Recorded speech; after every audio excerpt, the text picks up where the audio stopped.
Jangan lupa subscribe, like, dan share. Hanya dengan Al-Quran, umat bisa meraih kembali kemuliaan. Ramadan adalah bulan Al-Quran. Pada bulan mulia inilah Al-Quran diturunkan. Dalam Quran Surat Al-Baqarah ayat 185, Allah SWT berfirman yang artinya, bulan Ramadan adalah bulan yang di dalamnya diturunkan Al-Quran sebagai petunjuk bagi manusia, berisi beragam penjelasan mengenai petunjuk itu, serta sebagai pembeda antara yang hak dan yang batil. Imam Ibnu Katsir rahimahullah menjelaskan bahwa Allah SWT mengkhususkan Ramadan dengan penurunan Al-Quran sebagai bentuk pemuliaan bulan tersebut. Ini karena Al-Quran adalah sumber hidayah bagi para hamba yang mengimani, membenarkan, dan mengamalkan Al-Quran, juga sebagai pembeda antara yang hak dan yang batil, serta antara yang halal dan yang haram. Al-Quran tidak hanya diturunkan pada bulan mulia, tetapi juga sekaligus pada malam yang mulia, itulah Lailatul Qadar. Dalam Quran Surat Al-Qadar ayat 1, Allah SWT berfirman yang artinya, sungguh kami telah menurunkan Al-Quran pada saat Lailatul Qadar. Imam At-Tabari rahimahullah menafsirkan ayat di atas, artinya kami telah menurunkan Al-Quran ini secara keseluruhan ke langit dunia pada saat Lailatul Qadar. Itulah malam keputusan yang di dalamnya Allah SWT menetapkan ketentuannya. Dengan demikian, kemuliaan tertinggi Ramadan sesungguhnya karena Allah SWT telah menurunkan di dalamnya Al-Quran yang menjadi sumber cahaya, petunjuk, dan kebangkitan umat. Al-Quranlah yang mengangkat derajat umat. Saat Al-Quran diterapkan dalam seluruh aspek kehidupan, umat memimpin dunia. Sebaliknya, saat Al-Quran ditinggalkan, umat pun terpuruk, bahkan terjajah. Kemukjizatan Al-Quran dan pemeliharaannya. Dalam Quran Surat Al-Isra ayat 88, Allah SWT berfirman yang artinya, katakanlah, andai seluruh manusia dan jin bergabung untuk membuat sesuatu yang serupa dengan Al-Quran, mereka pasti tidak akan mampu melakukan itu. Imam Al-Qurtubi rahimahullah menyatakan bahwa ayat ini merupakan dalil tegas atas kemukjizatan Al-Quran dari sisi lafal atau redaksi, makna maupun hukumnya, termasuk berita-berita gaibnya. Allah SWT juga telah menjamin penjagaan Al-Quran dari segala bentuk perubahan dan penyimpangan. Demikian sebagaimana firman-Nya dalam Quran Surat Al-Hijr ayat 9 yang artinya, sungguh kami telah menurunkan Al-Quran, sungguh kami pula yang menjadi penjaganya. Makanya kata Syekh Abu Bakar Al-Jazairi, Al-Quran kami jaga dari kebinasaan, juga dari penambahan dan pengurangan. Sebabnya Al-Quran adalah hujah kami atas manusia sampai hari kiamat. Karena Al-Quran adalah mukjizat dan terpelihara sampai hari kiamat, maka tidak ada alasan bagi kaum muslim untuk meninggalkan Al-Quran sebagai pedoman hidup mereka. Keberkahan Al-Quran. Allah SWT dalam Quran Surat Al-An'am ayat 155 berfirman yang artinya, inilah Al-Quran sebagai kitab yang telah kami turunkan yang dipenuhi dengan keberkahan. Karena itu, ikutilah oleh kalian Al-Quran itu. Menurut Imam At-Tabari, kata mubarak bermakna banyak kebaikannya dan manfaatnya. Karena itu, jadikanlah oleh kalian Al-Quran itu sebagai imam atau pemimpin yang kalian ikuti dan amalkanlah apa saja yang ada di dalamnya. Keberkahan Al-Quran tentu bukan hanya bagi individu, tetapi juga bagi masyarakat dan negara. Tentu saat Al-Quran dijadikan sebagai dasar bagi sistem pemerintahan, politik, hukum, ekonomi, sosial, pendidikan, dan lain-lain. Sebaliknya, siapapun yang jauh dari Al-Quran bukan saja bakal jauh dari keberkahan, bahkan kehidupannya akan sempit. Demikian sebagaimana yang telah Allah firmankan dalam Quran Surat Toha ayat 124 yang artinya, siapa saja yang berpaling dari peringatanku atau Al-Quran, maka bagi dia kehidupan yang sempit dan kami akan membangkitkan dirinya pada hari kiamat dalam keadaan buta.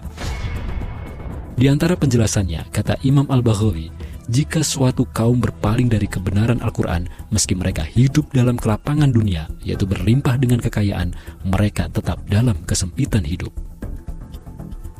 Sesungguhnya inilah yang terjadi dan menimpa umat Islam saat ini, khususnya di negeri ini. Meski kekayaan alam negeri ini berlimpah ruah, puluhan juta bahkan ratusan juta rakyatnya masih hidup miskin. Hanya segelintir orang yang menikmati kekayaan negeri ini.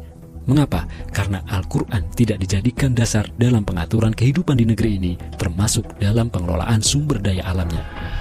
Al-Quran sebagai sistem hidup paripurna. Dalam Quran Surat An-Nahl ayat 89, Allah SWT berfirman yang artinya, kami telah menurunkan Alkitab atau Al-Quran untuk menjelaskan segala sesuatu. Mengutip Ibnu Mas'ud, Imam Ibnu Katsir menafsirkan ayat ini. Al-Quran itu mencakup semua ilmu yang bermanfaat, baik berisi informasi masa lalu maupun pengetahuan masa depan.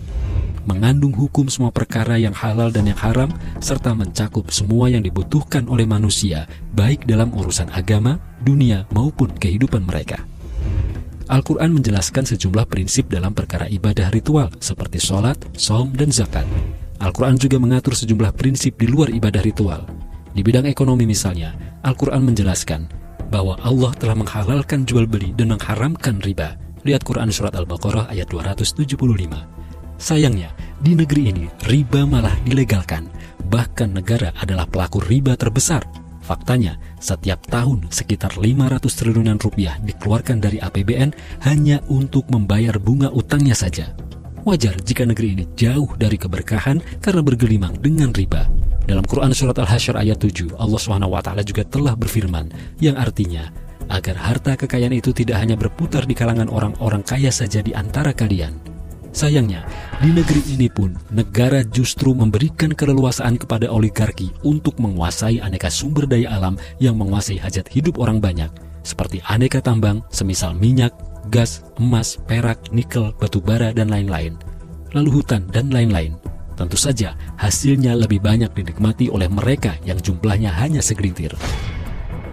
Namun sebaliknya, ratusan juta rakyat hanya kebagian remah-remahnya saja. Dalam hukum dan pemerintahan, Al-Quran pun telah menjelaskan, sebagaimana tersurat dalam Quran Surat Yusuf ayat 40, yang artinya, sesungguhnya otoritas membuat hukum hanyalah hak Allah.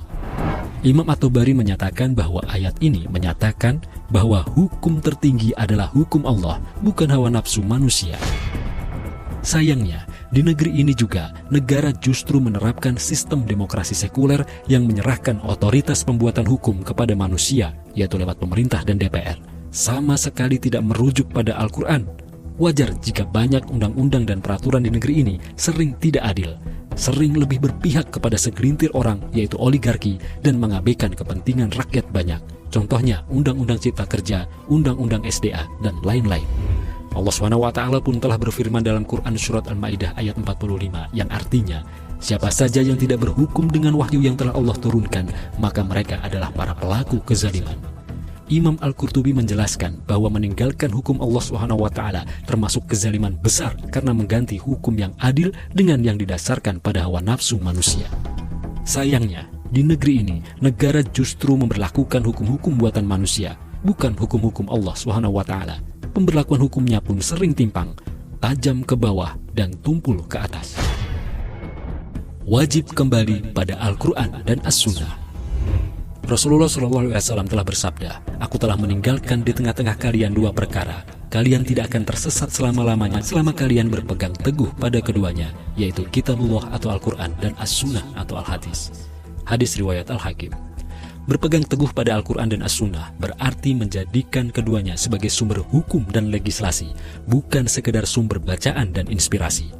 Dalam hal ini Allah SWT telah menegaskan dalam Quran Surat An-Nisa ayat 65 yang artinya, demi Tuhanmu, tidaklah mereka beriman sampai mereka menjadikan kamu Muhammad sebagai hakim dalam hal apa saja yang mereka perselisihkan di antara mereka.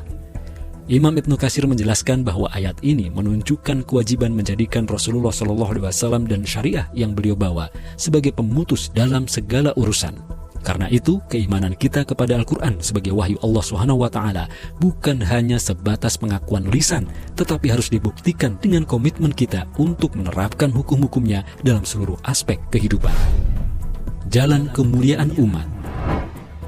Sejarah membuktikan bahwa saat Al-Quran diterapkan secara kafah, lahirlah kemakmuran dan kesejahteraan sosial, terwujud keadilan hukum, serta tercipta masyarakat yang tertib, aman, dan damai.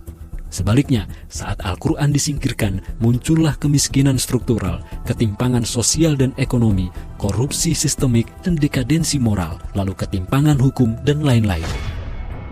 Kemuliaan umat tidak akan pernah terwujud selama mereka tetap berpegang kepada sistem sekuler seperti kapitalisme demokrasi sebagaimana saat ini. Kemuliaan umat hanya akan kembali saat mereka menjadikan Al-Quran sebagai ideologi kehidupan, sebagai sistem hukum dan dasar peradaban. Wallahu a'lam bishawab.